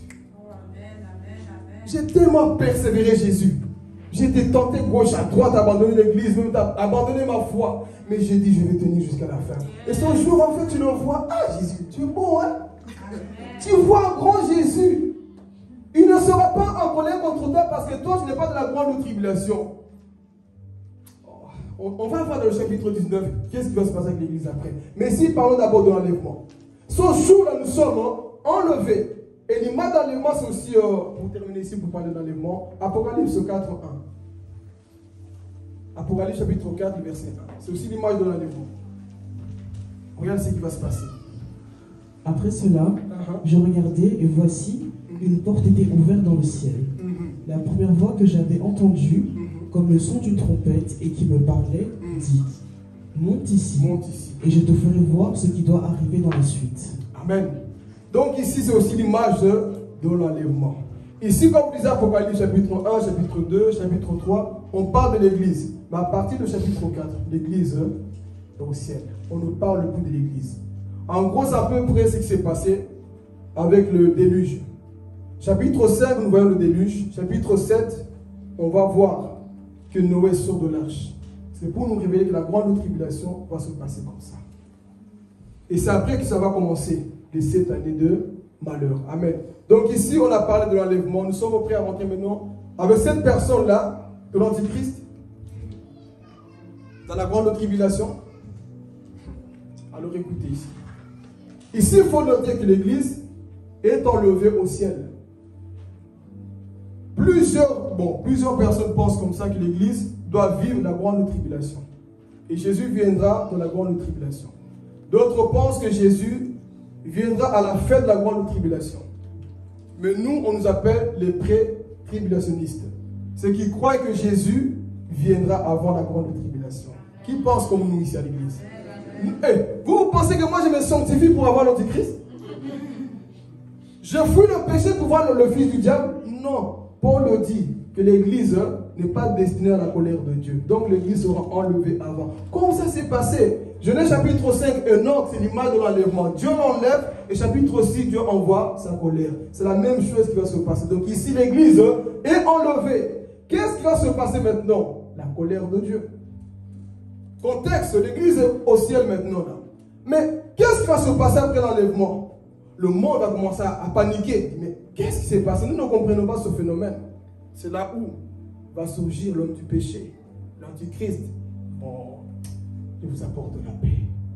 Oubliez ce phénomène. Ce qui s'est passé, c'est rien. Et effectivement, il y aura une fausse paix dans la grande tribulation. Il n'y aura plus beaucoup de pandémies, pas beaucoup de choses. Mais il faut noter, c'est juste 7 années. Dans la première partie, parce que c'est divisé en 3 années et demie, première partie, c'est un peu cool. L'Antichrist, il ne se manifeste pas encore comme tel. Il commence à rassurer les habitants de la terre pour leur dire, écoutez, non, ce qui s'est passé, il faut oublier. Moi, je suis votre Dieu maintenant. Je vais tout arranger. Effectivement, il y aura une fausse paix. Et c'est là où la Bible dit, quand le monde dira paix et sécurité, une ruine soudaine viendra à ce moment-là. Parce que l'Antichrist ne fait que copier Jésus. Pourquoi? Parce que l'Antichrist, dans la première partie, il va agir avec des signes, des miracles. Mais ensuite, il sera blessé, une blessure à la tête. Il va connaître une sorte de mort. Et ensuite, il va ressusciter comme Jésus. Il ne fait que copier. Et c'est après sa résurrection que le fléau, le chaos, va réellement ravager toute la terre. Amen. Alors ici, l'enlèvement a eu lieu. L'Antichrist est en train de se manifester. Le peuple commence un peu à oublier ce qui s'est passé. Et Dieu va commencer à frapper maintenant la terre. Comme je le disais, face à face avec Dieu. Qui va subir tout ça? Les Juifs, les fausses religions et les païens et les faux chrétiens qui jouaient à l'église.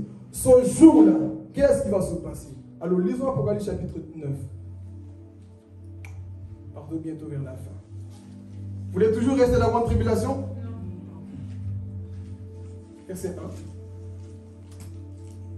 1. Ici, dans ce contexte, nous sommes dans la grande tribulation de la première partie. Le 5e ange sonna de la trompette. Et je vis une étoile qui était tombée du ciel sur la terre. La clé du puits de l'abîme lui fut donnée. Attends, suivez très bien. Hein? Vas-y. Et elle ouvrit le puits de l'abîme. L'enfer va être ouvert, l'abîme. Qu'est-ce qui va sortir de là? Vas-y. Et il monta du puits une fumée, comme la fumée d'une grande fournaise. Et le soleil et l'air furent obscurcis par la fumée du puits. De la fumée sortirent des sauterelles qui se répandirent sur la terre. Et il leur fut donné un pouvoir comme le pouvoir qu'ont les scorpions sur la terre. Il leur fut dit de ne point faire de mal à l'herbe de la terre, ni à aucune verdure, ni à aucun arbre, mais seulement aux hommes qui n'avaient pas le sceau de Dieu sur le front. Il leur fut donné non de les tuer, mais de les tourmenter pendant 5 mois. Attendez. Donc jusqu'ici, on vient de décrire ici des démons qui vont agir sur la terre. Mes frères, les films d'Hollywood là nous ont menti. Le film 2012 là qui a fait succès à l'époque nous ont menti. Les films de fin du monde là nous ont menti. Ce qui va arriver, une étoile va descendre. Elle va faire un trou. Et les esprits qui sont cachés dans les ténèbres vont ressortir sous la terre. Et les hommes vont tellement souffrir, frères et sœurs, qu'ils vont chercher la mort. Qui va mourir ici? Personne. Mais dans la grande tribulation, pendant 5 mois, tu vas perdre pendant 5 mois, les gens vont chercher la mort. On va mourir parce qu'on n'arrive plus, parce que ces démons qu'on représente ici là, vont piquer les gens et les gens ne vont pas supporter la douleur et voudront mourir. Ce jour, tu vas te rappeler, mais on me prêchait tout le temps. Pourquoi je n'ai pas mis la parole de Dieu en pratique dans la grande tribulation?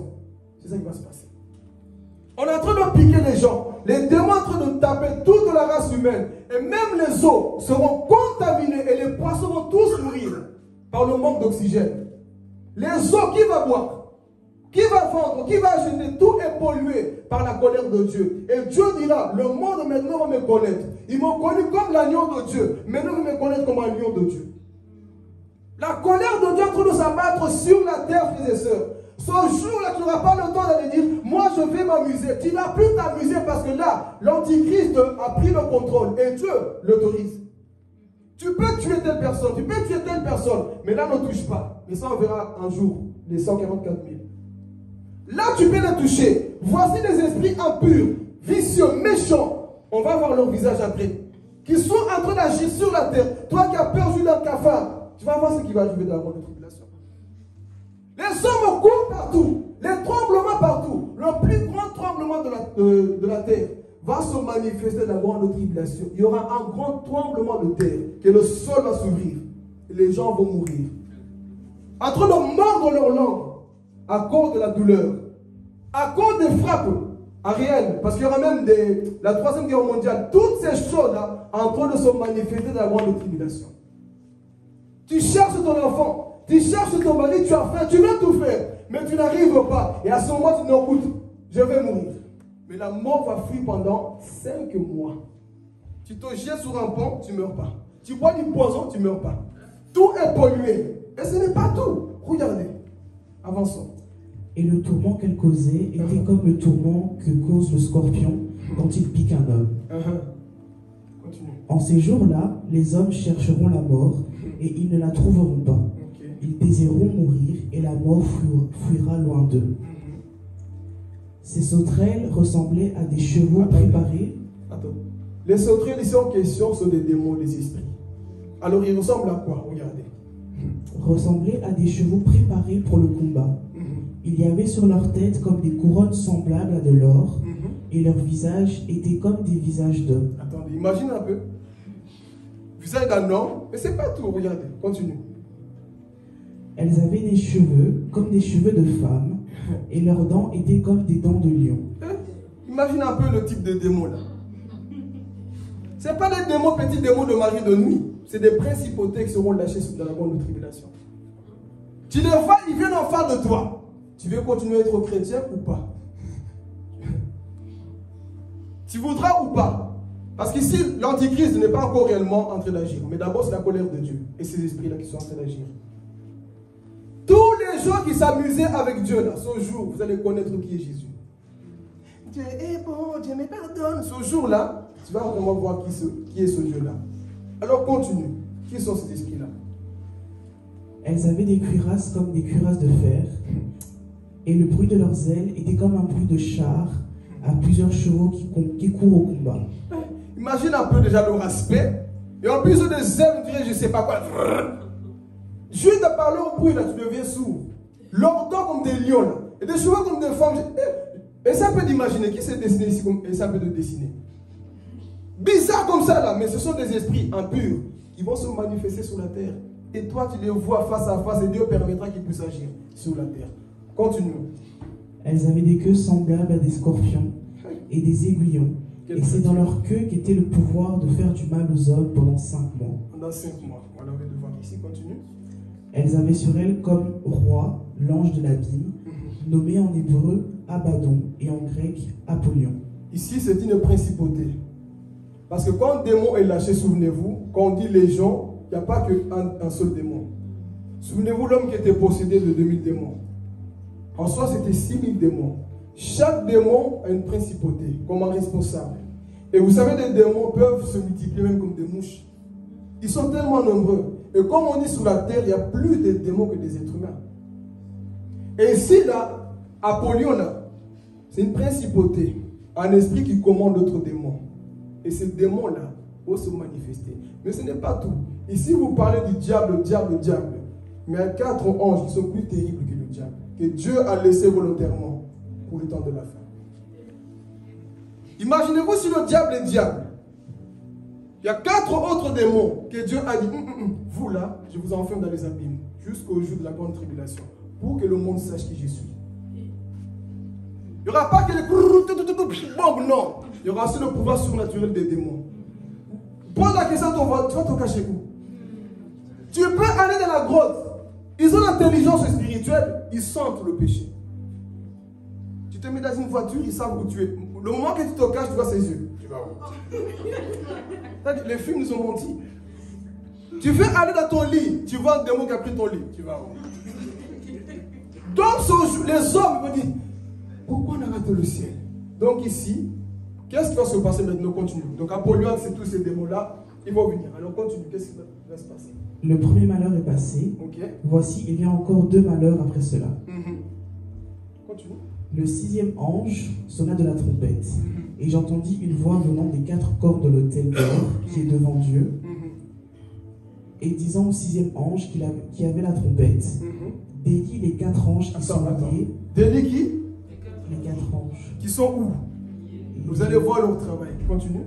Les 4 anges qui sont liés sur le grand fleuve d'Euphrate. Et Jésus, attends. En soi, c'est des esprits impurs. Quand on dit ange, on peut dire ange déchu. C'est des anges déchus. Qui sont enfermés. Ils attendent juste leur mission, l'heure, le temps. Là où Dieu dira, allez-y maintenant. Ils vont être lâchés. Ils vont tuer la race humaine. C'est pour ça que Dieu ne permet pas que ces démons soient lâchés maintenant. Parce que si Dieu permet, il détruit toute la terre en 1 heure seulement. Donc ils sont gardés pour le temps de la grande tribulation. Alors voyez leur mission.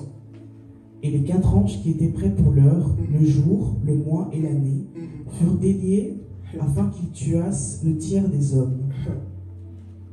Le nombre des cavaliers de l'armée était de 2 myriades de myriades. 2 millions.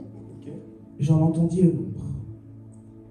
Et ainsi, je vis les chevaux dans la vision, et ceux qui les montaient, ayant des cuirasses couleur de feu, hyacinthe et de soufre. Attends, on va s'arrêter ici. On continuera après. Vous voyez?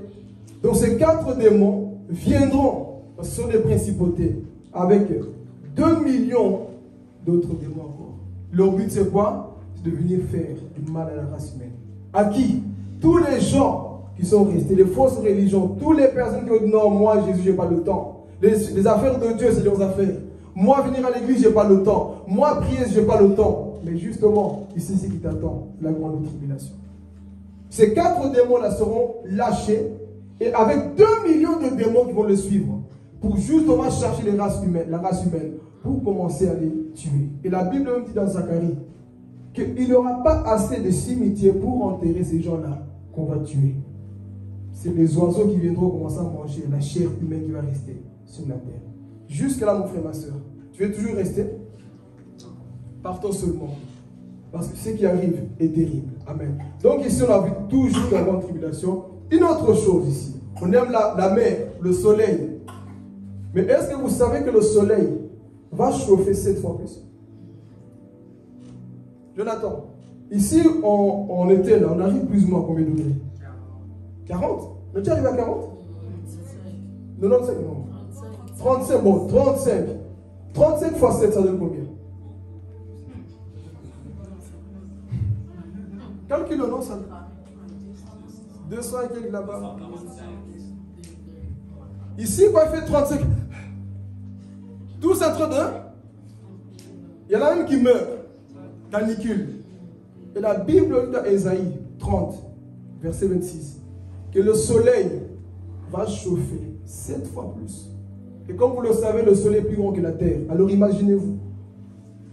Ce soleil est en train de chauffer 7 fois plus.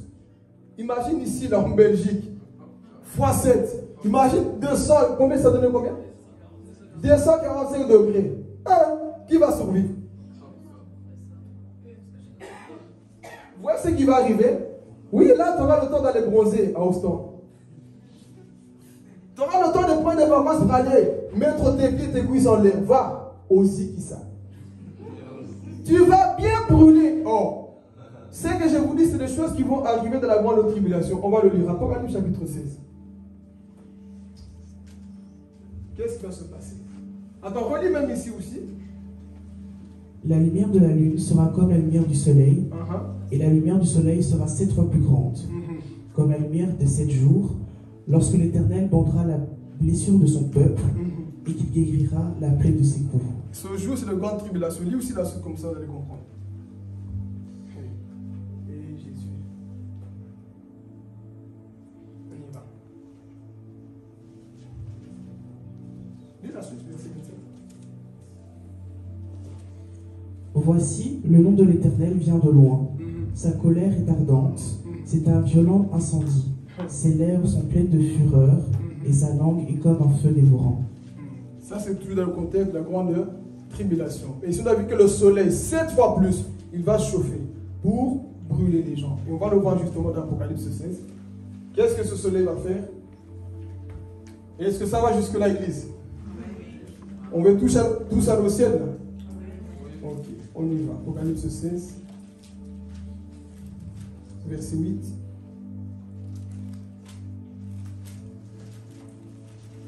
Le 4e versa sa coupe sur le ciel, sur le soleil, et il lui fut donné de brûler les hommes par le feu. Attendez.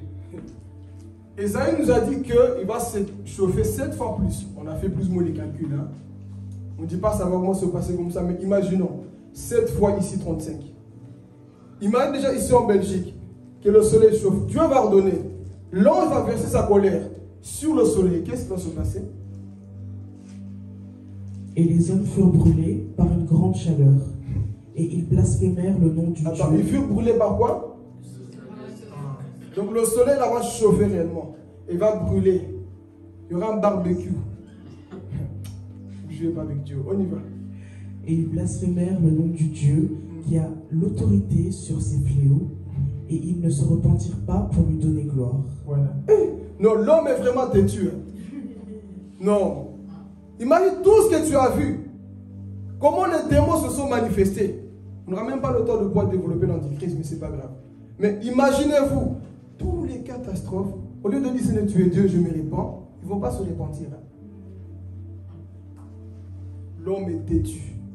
Malgré toutes ces choses, au lieu de dire Seigneur, j'abandonne, je jette l'éponge, ils vont encore devenir plus rebelles à Dieu. C'est ce qui va se passer. Malgré que Dieu les brûle, que le soleil est en train de chauffer, qu'ils n'arrivent plus à respirer, qu'ils n'arrivent plus à marcher, qu'est-ce qu'ils vont faire? Ils vont encore blasphémer contre Dieu. Ils ne vont pas changer d'avis. Ils vont continuer. Mais Dieu aussi va continuer. Mais si on n'a pas le temps de tout terminer, et si on a vu ce qui se passe dans la grande tribulation, on n'a même pas le temps de parler de l'Antichrist. Mais ça sera à suivre. Amen. Alors ici, tous ces malheurs-là vont durer 7 ans.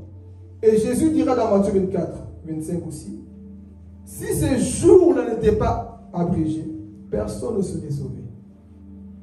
Heureusement, c'était 7 ans. Si c'était 8 ans, 10 ans, personne ne serait sauvé ce jour-là. Mais Dieu a réduit volontairement 7 années seulement. Et là, l'humanité est en train de connaître la colère de Dieu. Mais maintenant, là, l'église est où? Ton voisin, l'église est où? L'église est au ciel.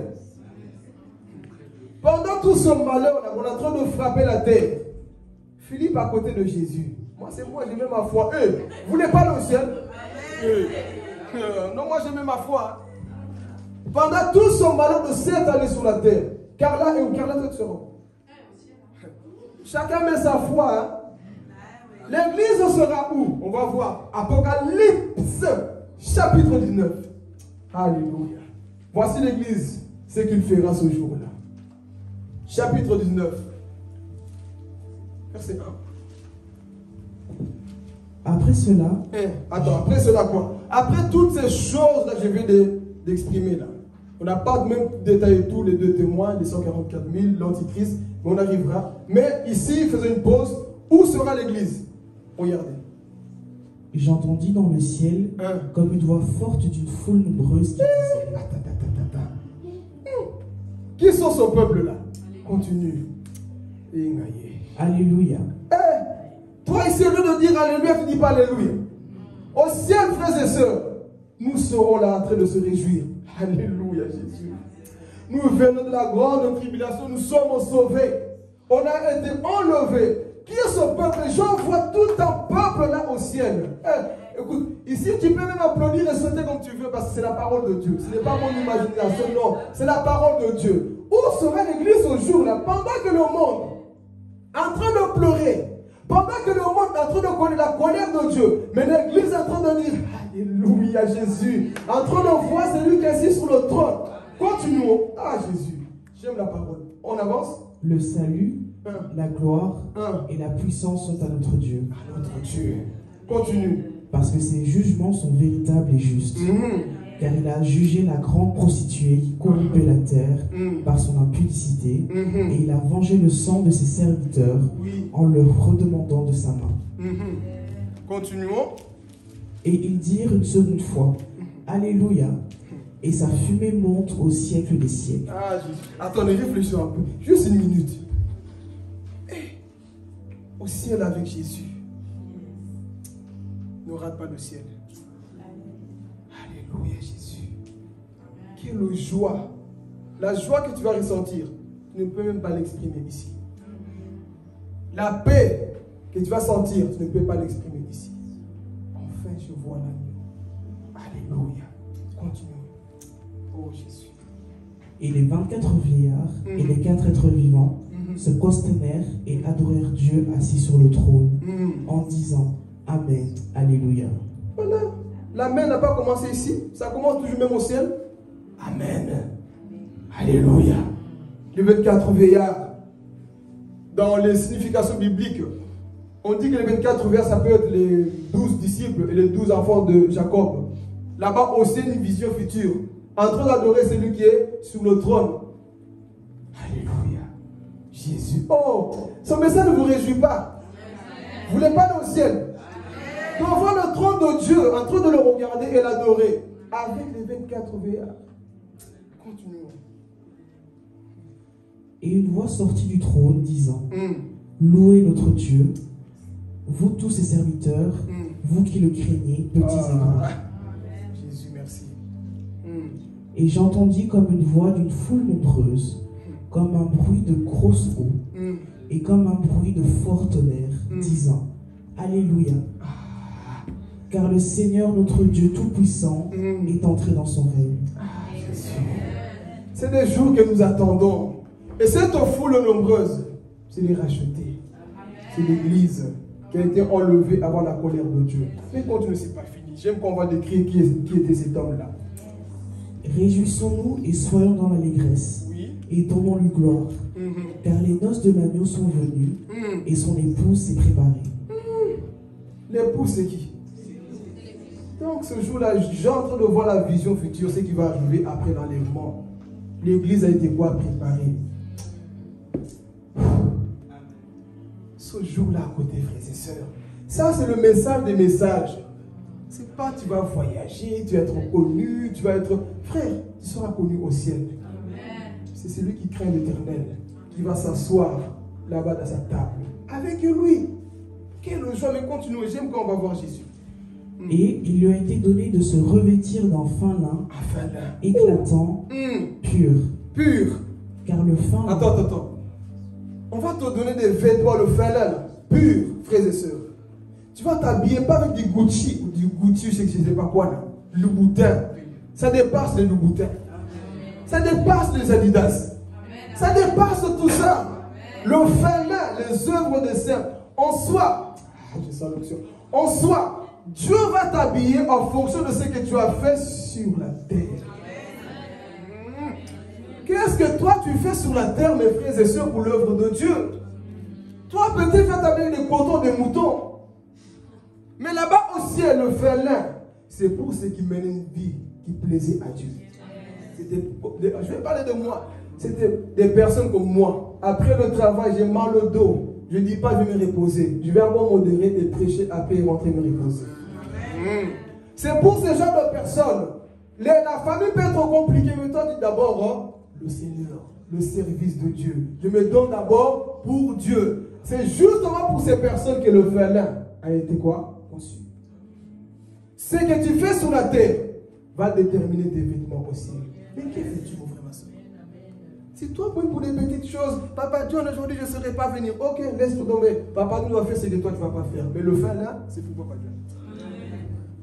Ce que toi, tu négliges, c'est pour quelqu'un d'autre. Donc, ne négligez jamais ce que vous faites pour Dieu, Église. Parce que rien de ce que tu fais, que Dieu ne va pas récompenser. Toute chose que tu fais, même donner un verre d'eau à Fabrice dans l'église, Dieu va te récompenser.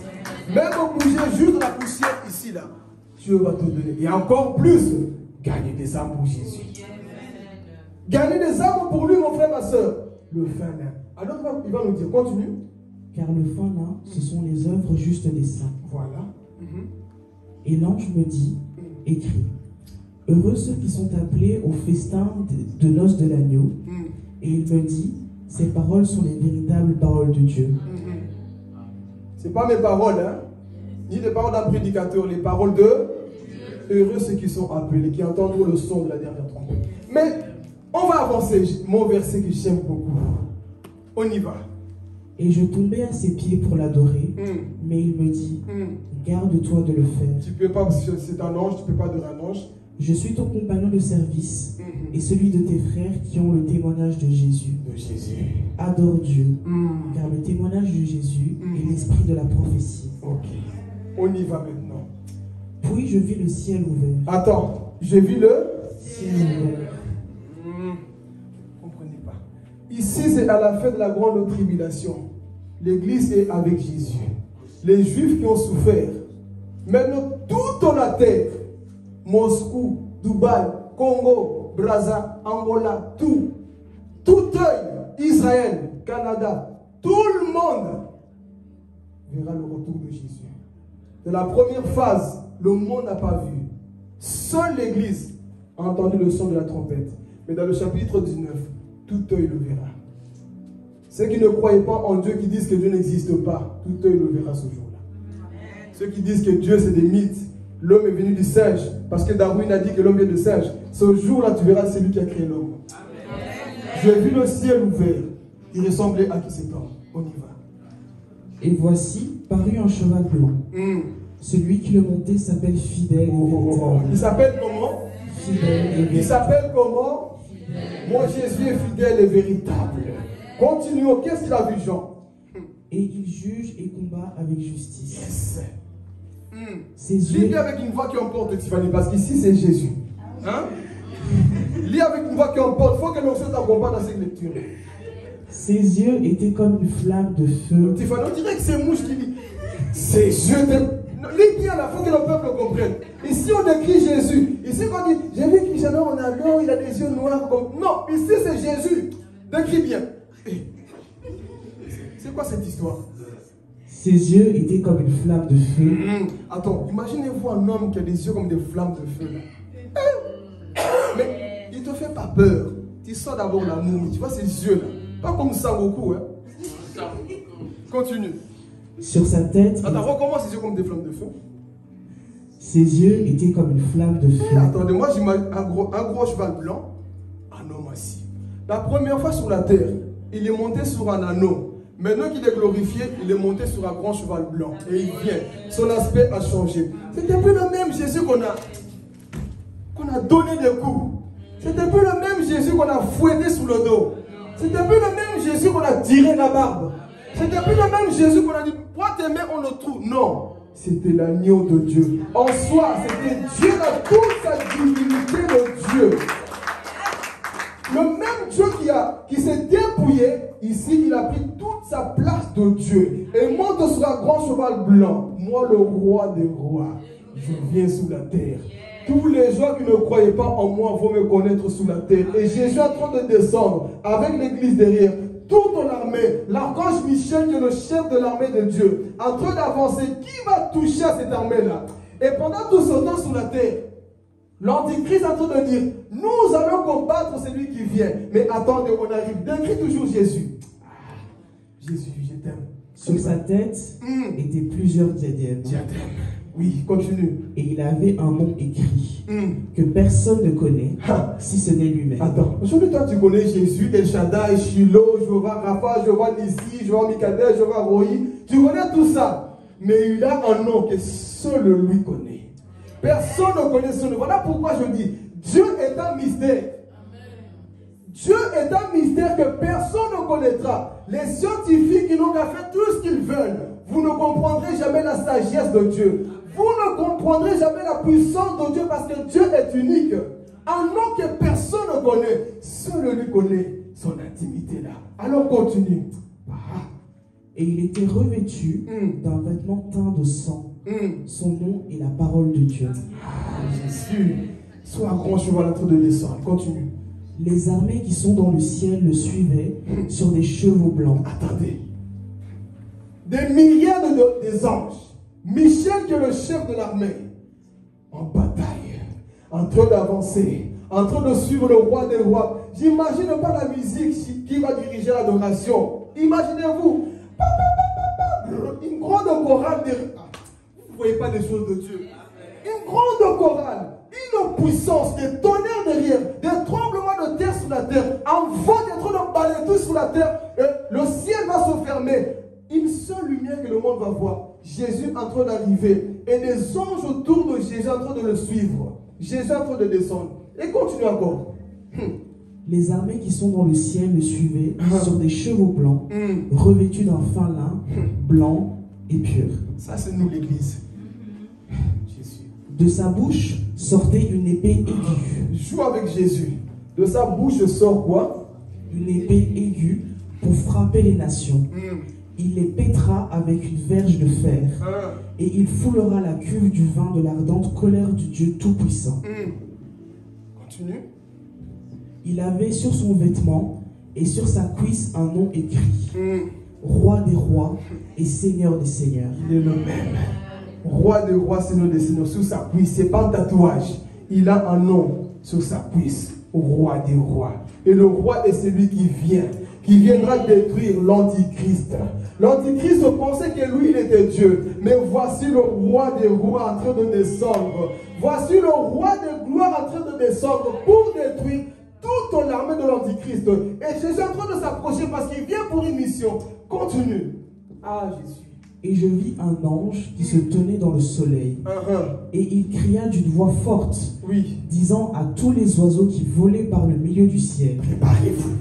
Venez, rassemblez-vous pour le grand festin de Dieu, afin de manger la chair des rois, la chair des chefs militaires. Attends. Les Poutines, là, s'ils sont toujours en vie, s'ils ne changent pas, détruisez des vies.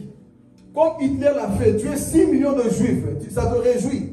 Aller bombarder des innocents, ça vous réjouit. Mais attendez, celui qui juge viendra aussi vous juger.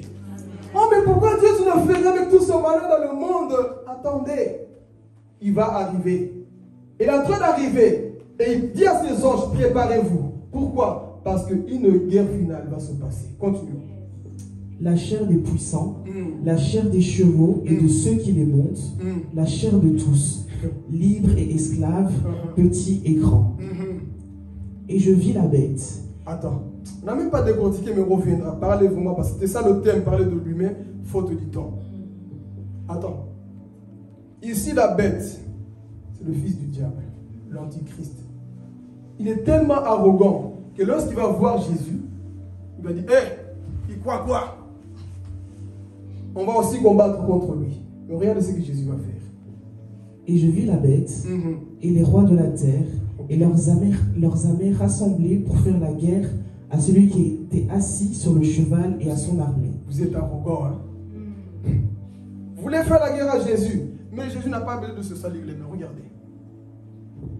Et la bête fut prise, et avec elle le faux prophète, qui avait fait devant elle les prodiges par lesquels il avait séduit ceux qui avaient pris la marque de la bête et adoré son image. Ils furent tous les deux jetés vivants dans l'étang ardent de feu et de soufre. En soi, c'est lui qui va aller inaugurer le grand lac de feu là. On va les arrêter. Vous qui avez séduit toute la race humaine, conduit le peuple de Dieu dans le péché, on va arrêter le faux prophète, l'antichrist, on les jette dans le lac de feu. Ça, c'est leur fin. C'est ce qui va se passer dans les temps de la fin. Et comme vous le savez, si je dois continuer, on va finir ici demain matin. Parce qu'il y a une suite. Le diable, l'antichrist, toutes ces personnes seront encore lâchées pour 1000 ans. Pendant 1000 ans, ils vont encore agir. C'est ça qu'on appelle le millénium. Et quand le millénium est fini, on parle maintenant de du grand trône blanc, le jugement. Mais ça, on aura le temps de pouvoir développer ça par la suite. Mais ici, notez, l'antichrist a séduit toute la terre. Jésus vient pour le détruire. Ces puissances-là qui agissent n'existent plus. Pourquoi? Parce que Jésus viendra établir son règne sur la terre. Voici les choses qui vont se passer dans la grande tribulation. Dans la deuxième partie, je répondrai encore plus en arrière pour parler de 2 témoins, de 144 000, et ce que l'antichrist fera selon Apocalypse chapitre 13. Et ceux qui vont accepter sa marque, le 666. Mais avant tout ça, Église, il faut que toi, tu puisses être enlevé. Il faut que toi, tu sois prêt pour que tu ne puisses pas vivre la colère de Dieu. Amen. Que Dieu vous bénisse, votre maître Dieu.